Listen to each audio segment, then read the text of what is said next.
Saudara, pelimpahan tahap 2 telah digelar hari ini. Rencananya surat dakwaan akan dilimpahkan Senin pekan depan agar sidang yang menjerat Verdi Sambo bisa segera digelar.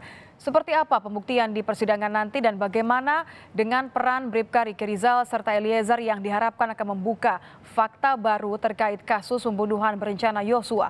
Akankah keterangan keduanya menyudutkan Sambo? Kita akan membahasnya bersama dengan Hipnu Nugroho, pakar hukum Universitas Jenderal Sudirman, dan juga Erman Umar, pengacara dari Bribka Riki Rizal.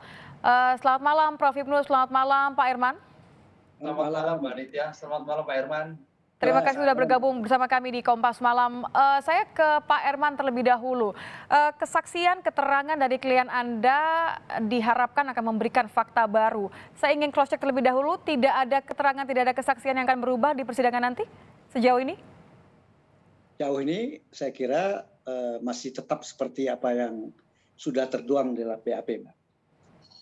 Jadi menurut saya belum ada, tapi ya namun demikian tentu ya bisa aja kita lihat perkembangan, ya kan berbagai macam dinamika akan bisa aja muncul. Tapi sampai saat ini itulah yang tertuang di dalam BAP selama ini, Mbak. Dinamika seperti apa tuh Pak Erman? Ini kan harapannya tetap sama, tetap konsisten.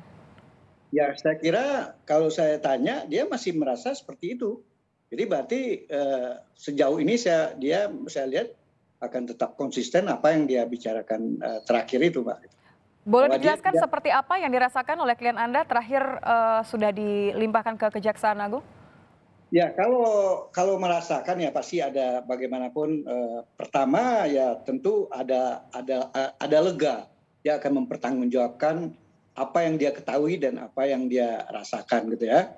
Nah tapi namun demikian tentu pastilah ada beban, bagaimanapun ini kan tuduhan atau dakwaan pembunuhan berencana yang mana ancamannya cukup tinggi gitu. Sekalipun apakah dia membantu bersama-sama sebagai peserta atau membantu.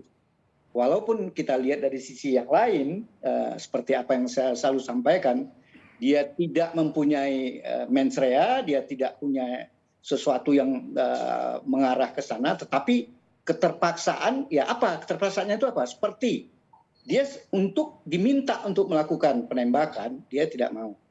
Itu satu. Yang kedua, paling yang menjadi masalahnya, dia memanggil Richard. Tentunya kan jadi pemikiran, untuk apa Richard dipanggil? Kan si pimpinan meminta bahwa dia akan ditembak gitu kan. Tapi ada perasaan juga, apakah benar mau ditembak? Kan dia bertanya, ada kejadian di mana Magelang, ada pelecehan. Masa langsung ini seorang pimpinan apa nggak diklarifikasi dulu? Jadi masih berkecamuk dalam pikirannya. Nah, jadi dia memanggil itu belum tentu juga seolah mendukung untuk melakukan penembakan gitu. Itu yang di batin dia yang saya lihat, Pak. Tapi terjadi itu kan di luar dugaannya dia. Nah, itu mungkin terlalu jauh kalau itu saya ungkapkan di sini nanti masih persidangan masih jauh gitu, Pak. Oke, tapi kesaksian klien Anda tentu akan memberikan terang begitu ya dalam sidang nanti begitu. Apa yang menurut Anda akan menjadi krusial dalam pembelaan klien Anda?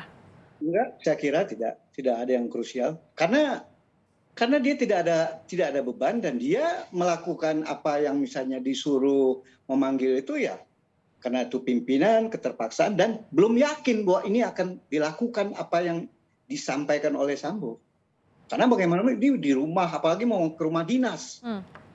Kalau toh misalnya dilakukan mungkin apakah di mana, apakah bisa di rumah atau mungkin ada rencana lain gitu.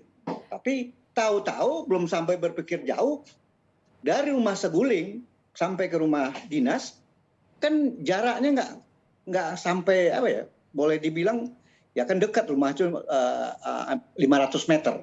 Jadi boleh dibilang 10 menit 15 menit tidak ada berpikir panjang untuk apakah benar nih dilakukan. Jadi tidak sejauh itu dia akan membayangkan bahwa ini benar-benar akan ditembak.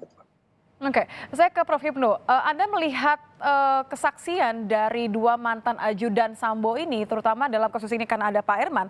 Bagaimana Anda melihat ini untuk kemudian memberatkan atau justru malah meringankan Sambo nanti di persidangan, Prof. Hipnu? Ya, dalam hal seperti ini tidak ada yang meringankan memberatkan. Tapi yang jelas adalah masing-masing tersangka mencoba berusaha untuk mencari yang meringankan, mencari alibi. Bagi dirinya maksudnya ya? Ya, mencari. Karena sekarang posisinya semua tersangka adalah bagaimana untuk meringankan dari dakwaan yang ada. Itu yang Mbak Yang. Karena sehingga yang terjadi besok itu memang sejauh mana suatu keterangan itu ada kaitannya dengan bukti yang lain. Apakah Barada R itu selaras dengan F, C, SF gitu. Apakah Barada R selaras dengan K. Nah, itu dilihat nanti. Makanya kalau suatu pembuktian itu akan bernilai itu apabila berkaitan. Itu nilai kekuatan pembuktian. Kemudian yang kedua, di dalam pembuktian yang penting adalah ada suatu teori yang disebut negative weight. Negative weight itu adalah bahwa pembuktian itu berdasarkan suatu dua alat bukti, weight itu undang-undang menentukan dua alat itu, dan keyakinan. Makanya seperti tanyakan Pak Irwan tadi, hakim akan yakin nanti, oh ini sebetulnya R itu nggak ngerti apa-apa. Itu seperti itu nanti, akan terlihat. Karena suatu pembuktian itu suatu circle. Petunjuk, oh ternyata nggak ngerti-ngerti, tahu-tahu dipanggil melihat. Lah, ini akan terjadi. Atau sebaliknya, kita nggak tahu Mbak Nit, itu yang terjadi. Itulah yang dirangkai dalam suatu pembuktian itu adalah kekuatan pembuktian itu adalah suatu korelasi. Jadi memperjelas runutan yang paling penting begitu ya? Iya. Oke, tapi kalau misalnya kemudian tidak hanya memberikan runutan, tapi kan di sini juga ada kepentingan untuk kemudian membuka fakta dari momen-momen yang belum terungkap sampai saat ini. Menurut Anda apa yang harus dihadirkan oleh kedua mantan ajudan ini? Ya, yang perlu dihadirkan adalah sekarang ini adalah tentang motif, Mbak. Motif yang sekarang ini masih ditutup oleh Bu FS. Sebetulnya ada atau tidak, kan begitu kan? Karena apapun yang terjadi, dua ajudan ini paling tidak secara tidak langsung mengetahui informasi, mengetahui suatu kejadian.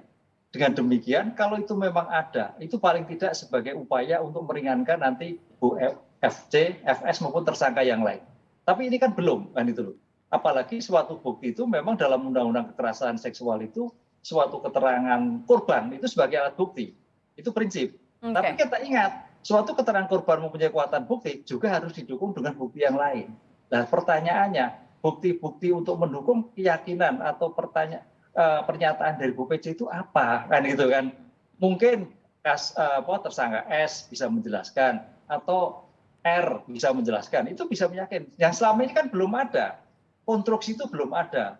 Sehingga dengan demikian kasus ini akan melihat masing-masing, saya melihatnya masih mencoba menghindar, meringankan gitu. Tapi yang jelas yang tidak bisa dihindarkan adalah FS. Itu pasti sebagai pelaku utama. Tapi terkait dengan K, R mungkin masih ada secercah untuk bisa meringankan dari dakwaan yang dilakukan oleh penuntut umum. Oke, saya penasaran dengan Pak Herman, apakah kemudian klien Anda nanti akan memiliki keterangan yang sama nadanya dengan Eliezer atau justru ada hal yang hanya bisa diungkap oleh klien Anda, tapi tahan dulu jawabannya. Kita akan kembali di Kompas Malam usai jeda.